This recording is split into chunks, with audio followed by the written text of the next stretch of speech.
Tonight, chaos in Los Angeles. Protesters clash with law enforcement after ICE raids sweep through the area. We're here protesting for our families that are being separated in our neighborhoods. President Trump orders the National Guard to move in as leaders in California call for calm. Our city does not need to be torn apart. Plus, a standoff at sea.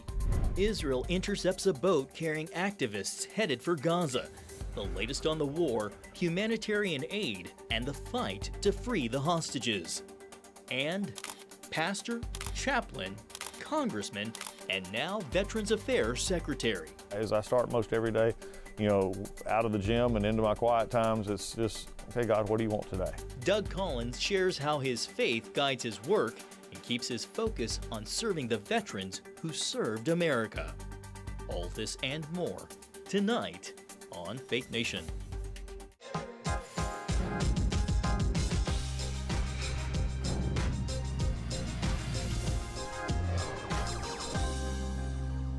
Unrest in Los Angeles tonight pits protesters against law enforcement and a state versus the feds. Good evening from Washington. I'm John Jessup. Well, tonight, an ongoing showdown between California and the White House. The state is suing the Trump administration for ordering the deployment of up to 2,000 National Guard troops to Southern California in response to protests over deportation raids across Los Angeles. The decision marks the first time a president has bypassed a sitting state governor in 60 years. California's Attorney General calls Trump's decision an unlawful trampling of the state's sovereignty and accused him of inflaming tensions. Meanwhile, the president is calling the demonstrators insurrectionists as Los Angeles braces for even more protests. Tonight, we're watching the growing power struggle between the state and federal leaders. Joining me now, senior White House correspondent Kelly Wright and Donnell Harvin, the former chief of Homeland Security and Intelligence for the District of Columbia. Gentlemen, welcome to both of you. So California is now challenging in court, as we mentioned, the president's unprecedented move to call up the National Guard over the objections of Governor Gavin Newsom. Defense Secretary Pete Hegseth also threatened to call in the Marines as well. Kelly, what's the basis for the White House, or the basis that the White House is providing for this unprecedented move? Law and order, John. Good evening to you. I was on the South Lawn when the president arrived via Marine One here at the White House earlier today, and he took time out to talk to those of us who were there. And he stated that he likes Governor Gavin Newsom as a human being, but feels that he's been an incompetent leader, especially in this case with the riots breaking out in Los Angeles over the deportation issue. He went on to say that he could not sit back and just idly watch as cars were being burned by protesters, most of them police cars, and rocks being thrown at police officers. And he pulled back from the insurrection statement and said these were people leading to an insurrection.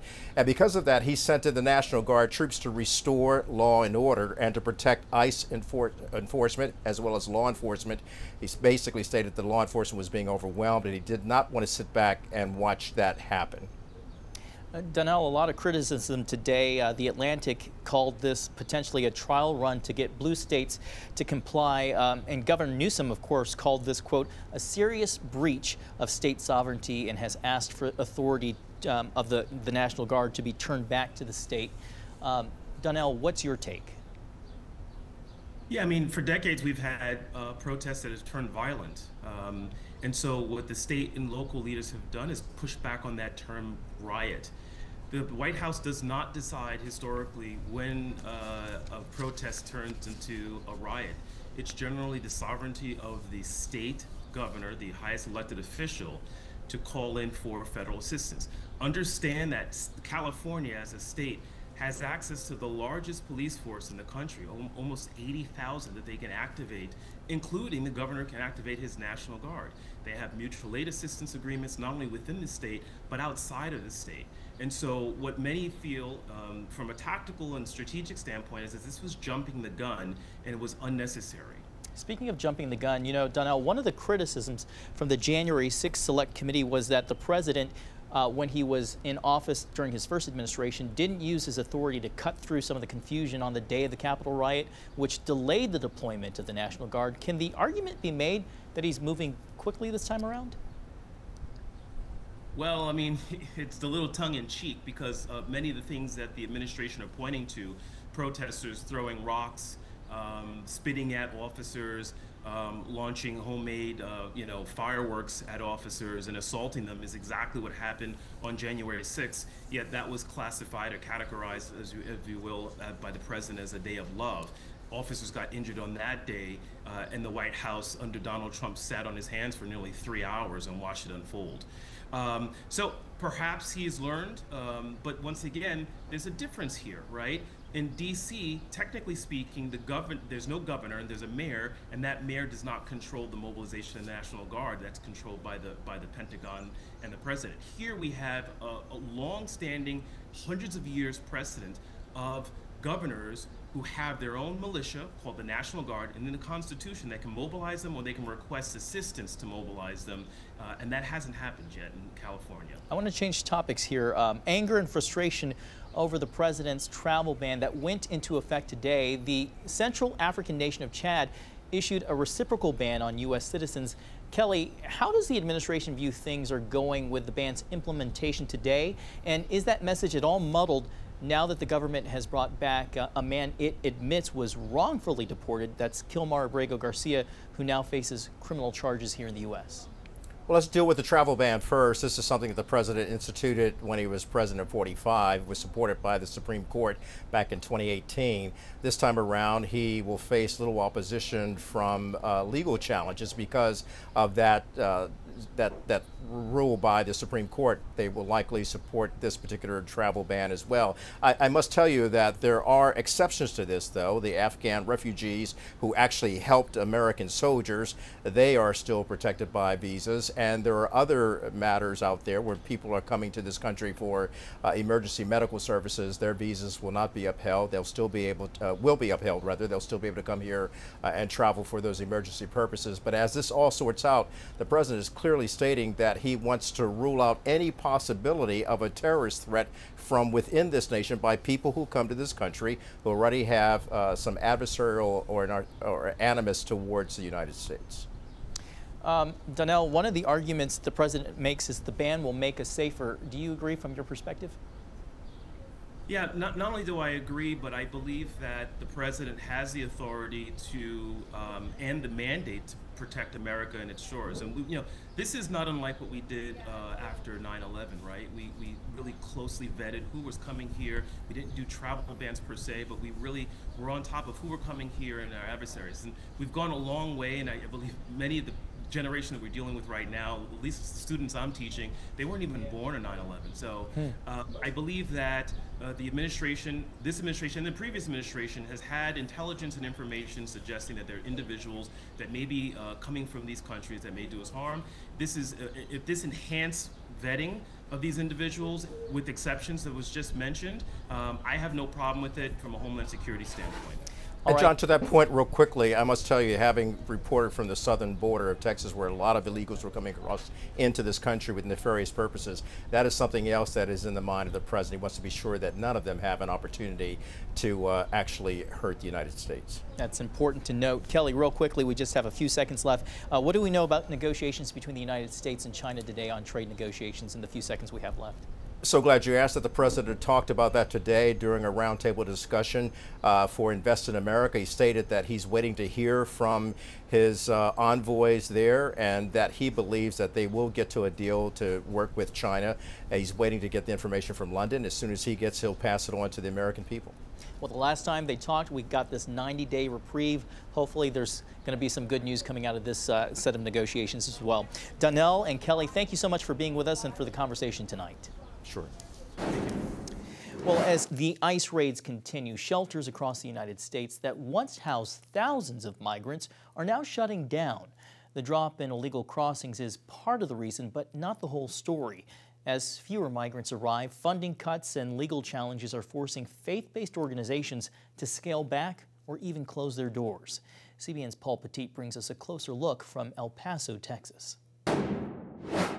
We were peaking at 5,000 crossings a day, so 30,000 a month. Once overwhelmed with asylum seekers, many El Paso migrant shelters sit quiet, some even closed.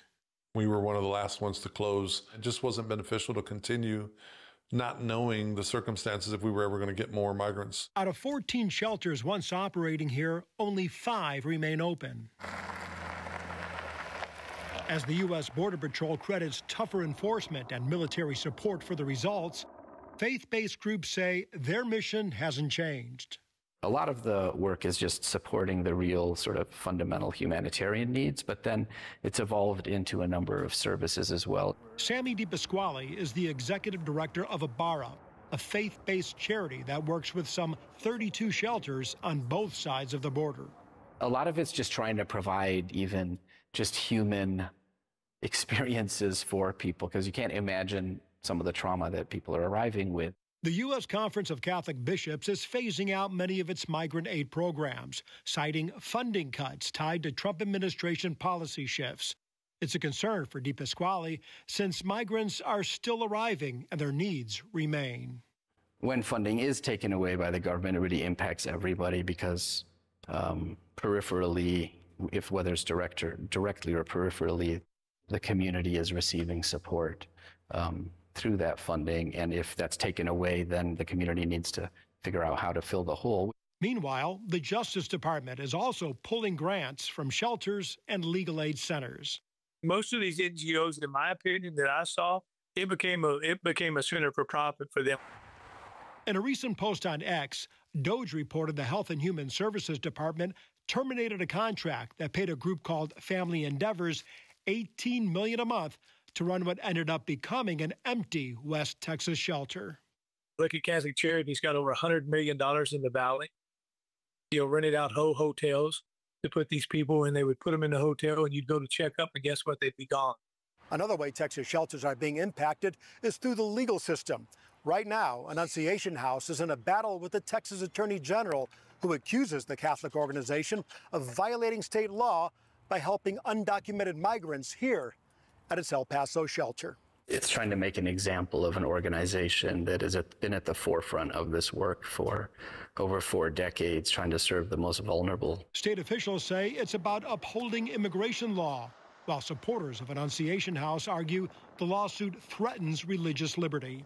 The intent is clear, to intimidate organizations and local communities so that they don't provide services to migrants. Not only are they going after people who migrate, but they're also going after those who help migrants. Annunciation House declined our request for an interview as they await a decision from the Texas Supreme Court, one that could profoundly impact faith-based migrant shelters and the ways in which they minister. So I don't think it's something that we're going to turn our backs on just because of this attack from our state's leadership. We're going to continue to celebrate who we are as a welcoming community in spite of these challenges. With fewer migrants arriving, a legal fight, and dwindling resources, shelters once seen as a lifeline are closing, raising questions about the future of border aid in Texas. Larry Floyd says he'll choose to focus on the good resulting from their efforts during the crisis. Whatever your idea is about the border and all the things that have happened, Jesus was alive and present in our center, and we saw it. For over 4,000 of these migrants that said yes to Christ.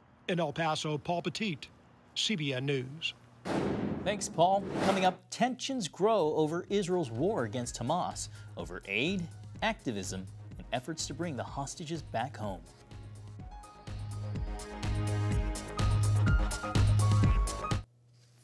Welcome back. Israeli forces have seized a ship bound for Gaza with aid and detained several on board, including climate activist Greta Thunberg. The group attempted to deliver food, baby formula, and medical supplies to Gaza while also protesting Israel's military campaign and blockade of the territory. Activists say the boat was in international waters when Israeli troops boarded it. They call it an illegal seizure and a kidnapping. I urge all my friends, family, and comrades to put pressure on the Swedish government to release me and the others as soon as possible. Now, Israel dismissed the voyage as a publicity stunt, calling it a selfie yacht, and said that the aid will be sent through official channels. The activists are expected to be deported in the coming days. We made sure they had plenty to eat and drink, and of course they'll be returned home to their countries as soon as possible. On the subject of aid in particular, the selfie yacht had a really meagre cargo, much less than even a truck's worth of aid. But of course, it will be sent into Gaza. Israel resumed the flow of food, water, and medicine into Gaza back in May after a 2-month blockade. Israel says it has already distributed around 11 million meals to civilians through a new initiative called the Gaza Humanitarian Foundation. The group is backed by the U.S. and Israel, created to get aid into Gaza without going through Hamas. But Hamas claims Israeli troops and armed gunmen working with them have opened fire on Palestinians trying to reach aid centers. Israel denies targeting civilians, but concedes its forces have fired near people who left designated routes or ignored verbal warnings. Well, here in the United States, 1 week after the attack on Jewish protesters in Boulder, Colorado, hundreds turned out to advocate for the hostages in Gaza. The Boulder Jewish Festival is an annual event that's been held for 30 years. This year's organizers redirected the focus to highlight the stories of the more than 50 hostages believed still held by Hamas. They made the change after the June 1st attack by a man who threw Molotov cocktails at Jewish demonstrators, calling for the hostages' release. About 15 people were wounded, and the suspect now faces federal hate crimes charges. Members of the Jewish community of Boulder said they'll continue standing up against anti-Semitism and on behalf of those in captivity. You know, we're not going anywhere. We're here to stay. Jews in general are here to stay, and we're here to stand up for what's right. So it's essential. It's essential that we show that we don't back down from anti-Semitism, and so we were going to walk again no matter what. Up next, from the pulpit to public service, Veterans Affairs Secretary Doug Collins in his new role, serving the men and women who serve America. Welcome back. Putting veterans first. That's what VA Secretary Doug Collins says is his priority for the Department of Veterans Affairs. He sat down with our national security correspondent, Caitlin Burke, explaining how God has used his past seasons of life to prepare him for his current mission. Pastor, military chaplain, lawyer, congressman. VA Secretary Doug Collins has already lived many lives. Could you have ever predicted the path that you would end up on? Things come in seasons, and I think everything builds upon that preparation. If you'd have told me, back when I was pastoring a little church in Gainesville, Georgia, would I be, overseeing a VA with 400,000 people? Probably not. But lessons that I learned there prepared me for what I do here and all along the life. So I just encourage everybody, bloom where you're planted. It's amazing what you'll learn. You mentioned this a little bit, but how have all of those different life experiences of your past, along with your faith, shaped the leadership style that you have and your vision for the VA? So for me, it was just, I learned how to deal with people, how to handle problems, how to think differently, be compassionate, listen, but also fight and not back down on issues that matter and do so in a way, though, that at the end of the day, we can still find ways to find some agreement. The faith aspect is like my glasses that I wear. It's just how I see everything. What exactly was behind the decision to join the military as a chaplain? That's something I wanted to do, that service aspect. It's always been something my family, my dad was in the National Guard. I was, it was just something I was drawn to. I thought I was going to possibly go earlier in the career, but I think, again, as we said earlier, the seasons of life were not ready yet. And be able to go in and minister in an environment like that is just a unique challenge. And I was surprised to learn that you are actually still a military chaplain. Yes. Can you talk about why it was important for you to continue that, even as you have bloomed in other areas? It's a sense of camaraderie. It's a sense of belonging. It's a sense of something bigger than yourself. The skills honed over 23 years as a military chaplain now serve him well, as Secretary Collins navigates the challenging aspects of his new role. Many veterans face not just physical wounds, but invisible wounds. How are you looking to address veteran suicides? The VA needs to be a bigger role than just simply an organization that talks about this. We've got to also encourage veterans to remember where they came from. In their services, you even leave anybody behind. Well, what happened to that after we got out? Do we still keep in contact with our friends? Do we still keep in contact with our veteran buddies? It's a whole cultural awareness that these are real issues. PTS is real issues. TBI, brain injury, moral injury. These things are real. another action that your office has taken that I'm sure hits close to home for you.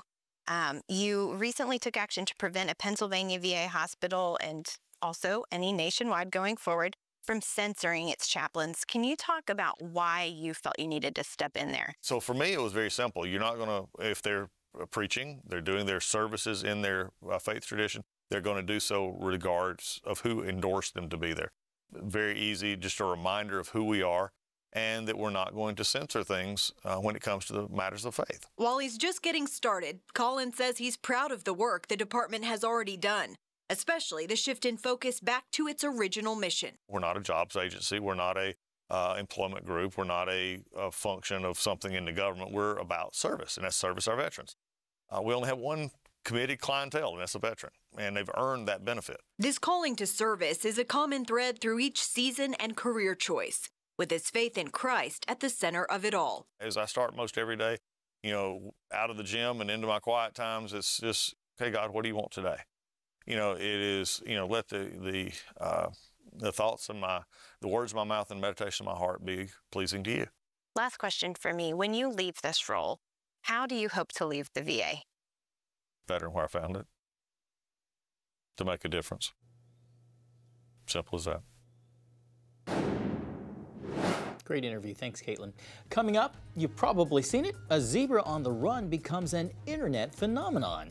That's next on Faith Nation. Finally tonight, and I couldn't wait, a runaway zebra captures the internet's attention with his week-long adventure before eventually being captured himself. Ed the zebra became an overnight sensation after he escaped from his new owner in Tennessee back on May 31st. He was spotted, as you can see there, the next day running along the interstate, causing police to reroute traffic over the weekend. Ed also made his way through residential neighborhoods, a sight many people found quite entertaining. I watched the neighbors' children, and they were going wild. They were running. They were fenced in, but otherwise they would have been probably catching the zebra. Well, after over a week of adventures, Ed was safely captured by police on Sunday. The zebra was airlifted, as you can see, by helicopter back to a waiting animal trailer and was then reunited back home with his owners. Great to see. Thanks for watching this edition of Faith Nation. Have a great night.